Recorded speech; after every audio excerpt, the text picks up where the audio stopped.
Hello दोस्तों, नमस्कार। Target exam में मैं अंकित विदुड़ी आपका स्वागत करता हूं। दोस्तों, इस वीडियो में हम दिल्ली पुलिस कांस्टेबल के प्रीवियस ईयर के जो क्वेश्चन आए थे जीएस के, वो हम डिस्कस करने वाले हैं। इस वीडियो में 50 क्वेश्चन होंगे और जो भी चैनल पर नए आए हैं वो वीडियो को लाइक कर दें और चैनल को सब्सक्राइब कर दें। तो मैं पूरा जो है जीएस का पोर्शन जो भी है प्रीवियस ईयर में जितने भी क्वेश्चन बने थे जीएस के, वो मार्च के एंड तक मैं खत्म कर दूंगा। ठीक है, तो ये चौथे नंबर का वीडियो है। ठीक है, तो चलिए शुरू करते हैं पहले क्वेश्चन से। पहला क्वेश्चन है, भारत में वस्तु एवं सेवा कर यानी जीएसटी यानी गुड्स एंड सर्विस टैक्स किस तिथि को लागू किया गया था? तो दोस्तों इसका सही आंसर है 1 जुलाई 2017। 1 जुलाई 2017 को भारत में वस्तु एवं सेवा कर को लागू किया गया था। इसके अलावा आपको पता होना चाहिए कि 101वां संविधान संशोधन 2017 के तहत वस्तु एवं सेवा कर को लागू किया गया था। आपको यह भी पता होना चाहिए कि विश्व में जीएसटी सर्वप्रथम फ्रांस में लागू किया गया था, जो कि 1954 में लागू किया गया था। और दोस्तों, भारत में जीएसटी लागू करने का सुझाव सबसे पहले विजय केलकर समिति द्वारा दिया गया था। ठीक है, और इसके अलावा को पता होना चाहिए कि जीएसटी लागू करने वाला भारत का प्रथम राज्य कौन सा था? असम था। और अंतिम राज्य कौन सा था? जम्मू कश्मीर। नेक्स्ट क्वेश्चन है, सिखों के वे गुरु निम्नलिखित में से कौन थे जिन्होंने पंजाबी भाषा लिखने के लिए गुरुमुखी लिपि विकसित की थी? तो दोस्तों इसका सही आंसर है गुरु अंगद। ठीक है, गुरु अंगद ने गुरुमुखी लिपि विकसित की थी। और ये गुरु अंगद जो थे सिखों के दूसरे नंबर के गुरु थे। ठीक है, इसके अलावा आपको पता होना चाहिए सिख संप्रदाय की स्थापना किसने की थी? गुरु नानक जी ने। ठीक है, गुरु नानक ने सिख संप्रदाय की स्थापना की थी। यह बादशाह बाबर और हुमायूं के समकालीन थे। और आपको पता होना चाहिए गुरु अर्जुन सिखों के 5वें गुरु थे जिन्होंने सिखों के धार्मिक ग्रंथ आदि ग्रंथ की रचना की थी। इसके अलावा आपको पता होना चाहिए राजकुमार खुसरो की सहायता करने के कारण जहांगीर ने 1606 में गुरु अर्जुन को मरवा दिया था। नेक्स्ट क्वेश्चन है, तुलसी महोत्सव का आयोजन निम्नलिखित में से किस राज्य में किया जाता है? तो दोस्तों इसका सही आंसर है नागालैंड। ठीक है, नागालैंड में तुलसी महोत्सव का आयोजन किया जाता है। और हॉर्नबिल फेस्टिवल का भी आयोजन नागालैंड में ही किया जाता है। ठीक है, हॉर्नबिल फेस्टिवल आपने सुना होगा, क्वेश्चन बहुत बार आता है। नेक्स्ट क्वेश्चन है भारत का सर्वोच्च नागरिक सम्मान भारत रत्न किस गायक को पहली बार प्रदान किया गया? तो दोस्तों इसका सही आंसर है एमएस सुब्बुलक्ष्मी। एमएस सुब्बुलक्ष्मी को भारत रत्न मिला है, जो कि पहले गायक थे जिनको भारत रत्न मिला। ठीक है, इसके अलावा को पता होना चाहिए कि भारत रत्न प्राप्त करने वाले प्रथम व्यक्ति कौन थे? डॉक्टर सर्वपल्ली राधाकृष्णन। भारत रत्न प्राप्त करने वाले कौन से पहले व्यक्ति कौन थे? डॉक्टर सर्वपल्ली राधाकृष्णन, जो कि भारत के पहले उपराष्ट्रपति भी थे। ठीक है, नेक्स्ट क्वेश्चन क्या बन सकता है कि 2019 में किस किस को भारत रत्न मिला है? तो वो मिला है लेटेस्ट में जो मिले थे लास्ट वाला, भूपेन हजारिका, प्रणब मुखर्जी और नानाजी देशमुख को। नेक्स्ट क्वेश्चन है, ऊर्जा का एसआई मात्रक निम्नलिखित में से कौन सा है? तो दोस्तों इसका सही आंसर है जूल। ठीक है, ऊर्जा का एसआई मात्रक क्या है? जूल है। ठीक है, ऊर्जा मतलब एनर्जी। ठीक है, और जूल किसका एसआई मात्रक और भी है, मतलब और किसका भी है? तो ये है आपका वर्क का भी है, और वर्क ही बराबर क्या होता है? एनर्जी। ठीक है, और न्यूटन किसका है? न्यूटन है फोर्स का। ठीक है, और किलोवाट किसका है? किलोवाट मात्रक है, एसआई मात्रक नहीं है, लेकिन किसका है? पावर का है। ठीक है, पावर का मात्रक एसआई मात्रक क्या होता है? वॉट होता है। ठीक है, वॉट होता है पावर का, लेकिन किलोवाट इसका मात्रक है। ठीक है, अश्वशक्ति क्या है यहाँ पे? अश्वशक्ति होता है एक हॉर्स पावर किसके बराबर होता है? एक हॉर्स पावर क्वेश्चन आता है, एक हॉर्स पावर किसके बराबर होता है? जो कि 746 वॉट के बराबर होता है। ठीक है, 746 वॉट के बराबर क्या होता है? एक अश्वशक्ति यानी एक हॉर्स पावर। ठीक है, नेक्स्ट क्वेश्चन है, बनारस हिंदू विश्वविद्यालय की स्थापना निम्नलिखित में से किस स्वतंत्रता सेनानी ने की थी? तो दोस्तों इसका सही आंसर है मदन मोहन मालवीय। मदन मोहन मालवीय ने बनारस हिंदू विश्वविद्यालय की स्थापना की थी। और हिंदू महासभा की भी स्थापना मदन मोहन मालवीय जी ने ही की थी। ठीक है, हिंदू महासभा की स्थापना किसने की थी? मदन मोहन मालवीय ने।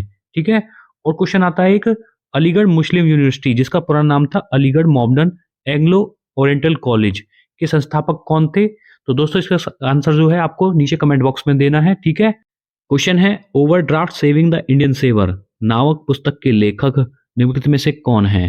तो दोस्तों इसका सही आंसर है उर्जित पटेल। ठीक है, उर्जित पटेल की बुक है overdraft saving the Indian saver. Next question है, निम्नलिखित में से किस राज्य में विधानसभा निर्वाचन क्षेत्रों की संख्या सर्वाधिक है यानी सबसे ज्यादा है? तो उत्तर प्रदेश में विधानसभा की निर्वाचन क्षेत्रों की संख्या सबसे ज्यादा है। कितनी है? 403 है। ठीक है, 403 सीटें हैं विधानसभा की उत्तर प्रदेश में।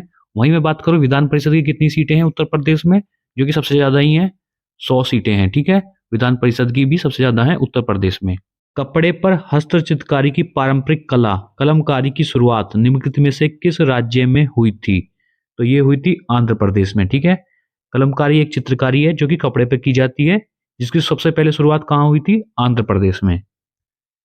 नेक्स्ट है 2011 की जनगणना के अनुसार निम्नलिखित में से कौन सा राज्य सबसे कम जनसंख्या वाला राज्य है? तो ये है सिक्किम। ठीक है, सिक्किम में सबसे कम जनसंख्या है, और सबसे ज्यादा जनसंख्या किस में है? उत्तर प्रदेश में। नेक्स्ट क्वेश्चन है महात्मा गांधी ने 12 मार्च 1930 को निम्नलिखित में से किस स्थान से नमक सत्याग्रह प्रारंभ किया था? ठीक है, तो ये किया था साबरमती से। ठीक है, साबरमती आश्रम से जो है सबसे पहले इन्होंने महात्मा गांधी ने 12 मार्च 1930 को नमक सत्याग्रह शुरुआत की थी। और जो महात्मा गांधी के जो दूसरे आंदोलन थे उनकी भी बात कर लेता हूँ, जैसे कि चंपारण सत्याग्रह जो कि बिहार में हुआ था, जो कि 1917 में हुआ था। खेड़ा सत्याग्रह जो कि गुजरात में हुआ था, 1918 में हुआ था। अहमदाबाद मिल मजदूर आंदोलन 1918। खिलाफत आंदोलन 1920, बहुत बार आता है क्वेश्चन। असहयोग आंदोलन 1920। नमक आंदोलन जो कि नमक सत्याग्रह ही है। ठीक है, इसका दूसरा नाम है सविनय अवज्ञा आंदोलन जो कि 1930 में। भारत छोड़ो आंदोलन जो कि सबसे ज्यादा क्वेश्चन पूछा गया है 1942 में। ठीक है, भारत छोड़ो आंदोलन कब किया गया था? 1942 में। इंडियन प्रीमियर लीग यानी आईपीएल क्रिकेट टूर्नामेंट के आरंभिक संस्करण यानी सीजन 1 के विजेता निम्नलिखित में से कौन सी टीम थी? तो दोस्तों इसका सही आंसर है राजस्थान रॉयल। ठीक है, राजस्थान रॉयल आईपीएल सीजन 1 के विजेता थी, विनर थी, जो कि चेन्नई सुपर किंग को हराकर बनी थी। नेक्स्ट क्वेश्चन है किस देश के साथ भारत की सबसे बड़ी अंतरराष्ट्रीय सीमा लगती है?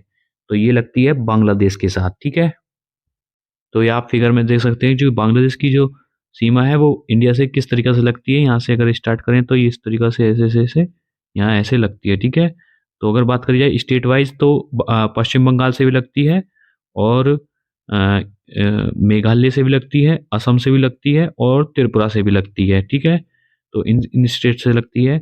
और एक क्वेश्चन आता है कि भारत के जल एवं स्थल सीमा से लगे देश कौन कौन से हैं?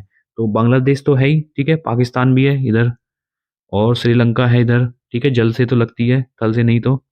और नेपाल, ठीक है, अफगानिस्तान, भूटान और चीन। ठीक है, इसके सही क्वेश्चन है मोतीलाल नेहरू के साथ स्वराज पार्टी के सह संस्थापक निम्नलिखित में से कौन थे? तो इसका सही आंसर है चित्तरंजन दास। ठीक है, चित्तरंजन दास और मोतीलाल नेहरू ने स्वराज पार्टी की स्थापना की थी।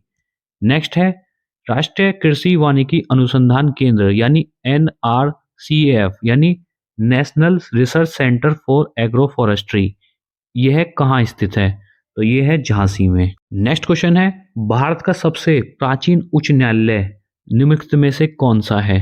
तो यह है कोलकाता उच्च न्यायालय। ठीक है, कोलकाता उच्च न्यायालय जो कि 1862 में इसकी स्थापना की गई थी, जो कि भारत का सबसे पुराना उच्च न्यायालय है। और इसके अलावा आपको पता होना चाहिए कि भारत में वर्तमान में कुल कितने उच्च न्यायालय हैं? जो कि हैं 25। और आपको पता होना चाहिए कि जो लेटेस्ट में बना है वो उच्च न्यायालय कौन सा बना है? आंध्र प्रदेश का उच्च न्यायालय जो कि अमरावती में है। और इसके अलावा आपको पता होना चाहिए कि कोलकाता उच्च न्यायालय के अधीन कौन सा केंद्र शासित प्रदेश आता है? वो आता है अंडमान निकोबार द्वीप समूह। ठीक है, भारत में किसी राज्य के उच्च न्यायालय की प्रथम महिला मुख्य न्यायाधीश कौन थी? ठीक है, तो प्रथम मुख्य न्यायाधीश कौन थी किसी भी उच्च न्यायालय की? जो कि लीला सेठ थी। ठीक है, जो कि हिमाचल प्रदेश की प्रथम महिला मुख्य न्यायाधीश थी। ठीक है, उच्च न्यायालय की प्रथम मुख्य न्यायाधीश थी। क्वेश्चन है प्रख्यात शास्त्रीय नृत्यांगना यानी फेमस क्लासिकल डांसर शोभना नारायण का संबंध निम्नलिखित में से किस नृत्य शैली से है? तो इनका संबंध है कथक से। ठीक है, कथक कहाँ का शास्त्रीय नृत्य है? जो कि उत्तर भारत का ज्यादातर जो है यूपी और राजस्थान में होता है। ठीक है, और कथकली कहाँ का है? कथकली है केरल का। और भरतनाट्यम कहाँ का शास्त्रीय नृत्य है? ये है तमिलनाडु का। और कुचिपुड़ी आंध्र प्रदेश का। ठीक है, नेक्स्ट क्वेश्चन है वर्ष 1897 में ब्रिटिश अधिकारियों वाल्टर चार्ल्स रैंड और चार्ल्स एरस्ट की हत्या के आरोप में निम्नलिखित में से किन्हें फांसी की सजा दी गई थी? तो ये चापेकर बंधु हैं, इनको ये फांसी की सजा दी गई थी। किसकी हत्या पर? वाल्टर चार्ल्स रैंड और चार्ल्स अरेस्ट की हत्या पर, ठीक है। नेक्स्ट है लोक चित्रकला की पट्टचित्र शैली निम्नलिखित में से किस राज्य से संबंधित है, ठीक है। पट्टचित्र शैली जो है उड़ीसा से संबंध रखती है। क्वेश्चन है निम्नलिखित में से कौन सी एक जायद की फसल है, जायद ऋतु में उगाई जाने वाली फसल है। तो जायद कौन से मंथ में उगाई जाती है, मैं आपको बता दूं, ये उगाई जाती है मार्च और अप्रैल के महीने में। जो कि क्या है इसका एग्जाम्पल, एक तरबूज है, ठीक है। तरबूज है, खीरा है, खरबूजा है, ककड़ी है, मूंग है, उड़द है और सूरजमुखी इत्यादि हैं, ठीक है। नेक्स्ट क्वेश्चन है निम्नलिखित में से किस मुगल सम्राट ने दीन ए इलाही नाम की एक जीवन शैली यानी धर्म स्थापित किया था। तो ये किया था अकबर ने, ठीक है। अकबर ने दीन ए इलाही धर्म की स्थापना की थी, जो कि की थी 1582 में। इसके अलावा आपको पता होना चाहिए कि दीन ए इलाही धर्म स्वीकार करने वाला प्रथम और अंतिम हिंदू कौन था, एकमात्र हिंदू कौन था, राजा बीरबल था, ठीक है। ठीक है, और इसके अलावा आपको पता होना चाहिए कि राजा बीरबल का मूल नाम क्या था, महेश दास, ठीक है। 1919 में जलियांवाला बाग हत्याकांड निम्नलिखित में से कहाँ हुआ था। तो ये हुआ था अमृतसर में, ठीक है। जलियांवाला बाग हत्याकांड कहाँ हुआ था, अमृतसर में। कब हुआ था, 1919 में। नेक्स्ट क्वेश्चन है बौद्ध परिषद जिसके कारण बौद्ध धर्म अतः दो भागों में हीनयान और महायान में बट गया, यह निम्नलिखित में से किस स्थान पर आयोजित की गई थी। तो ये की गई थी कश्मीर में, ठीक है, यानी कुंडलवन में। चौथी बौद्ध परिषद थी ये, और इसमें इसमें शासनकाल किसका था, जब था राजा कनिष्क का। और इसमें जो अध्यक्ष थे कौन कौन से थे, वसुमित्र और अश्वघोष इसके अध्यक्ष थे, ठीक है। इस बौद्ध परिषद का कौन अध्यक्ष था, वसुमित्र और अश्वघोष, ठीक है। जो कि ये प्रथम शताब्दी में हुई थी, ठीक है, प्रथम शताब्दी में हुई थी।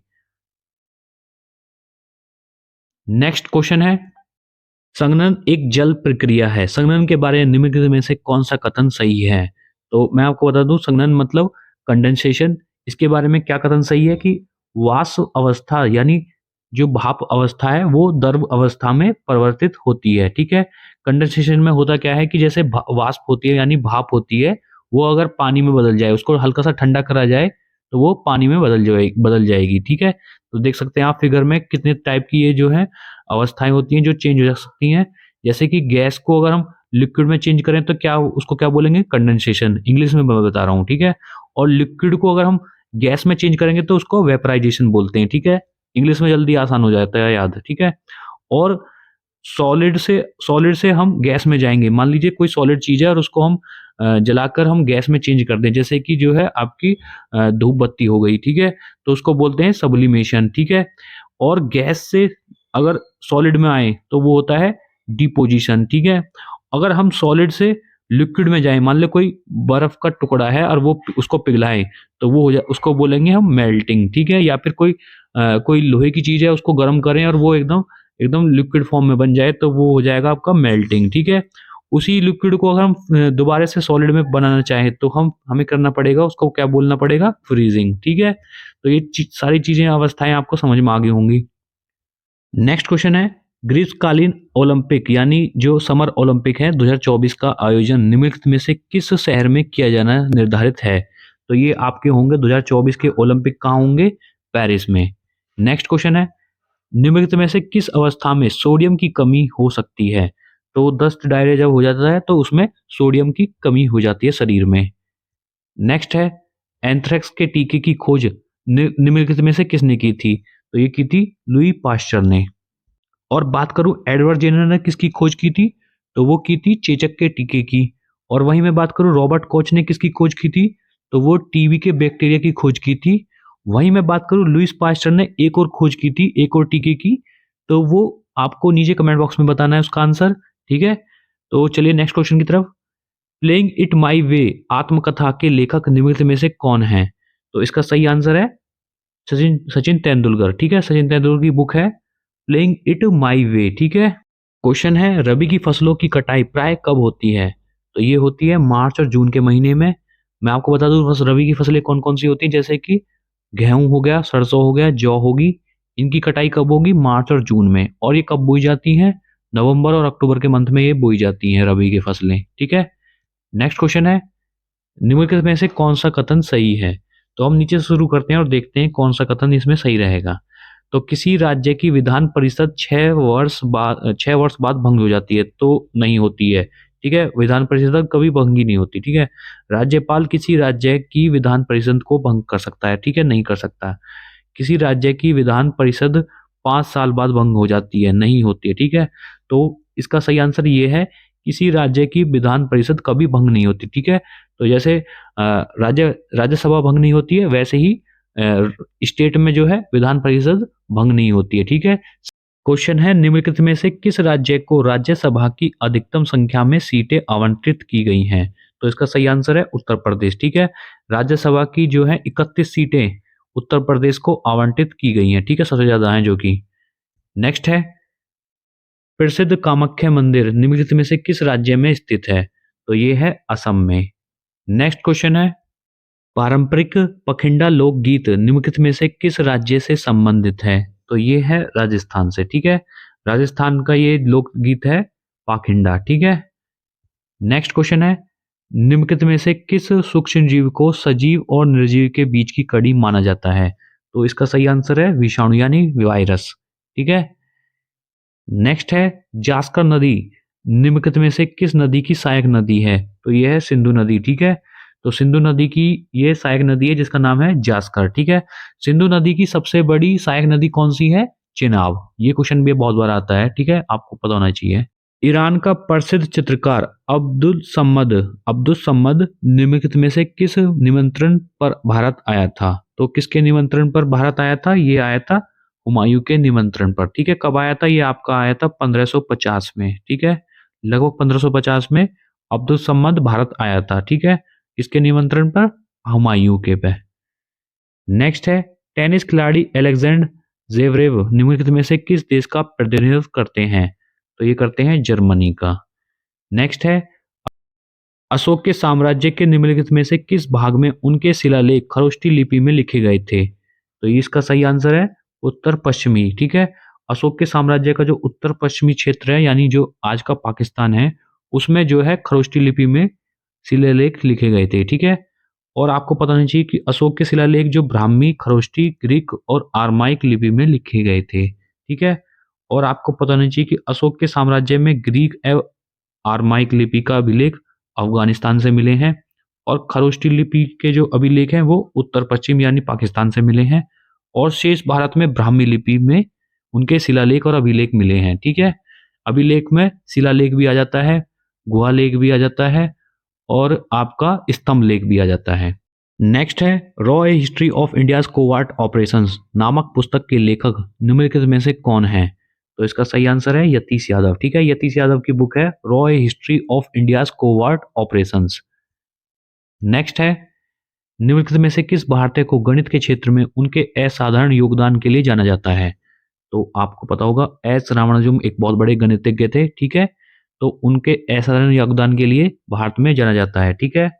कौन है? एस रामानुजम। ईंधन के कैलोरी मान का मात्रक निम्नलिखित में से किस रूप में व्यक्त किया जाता है?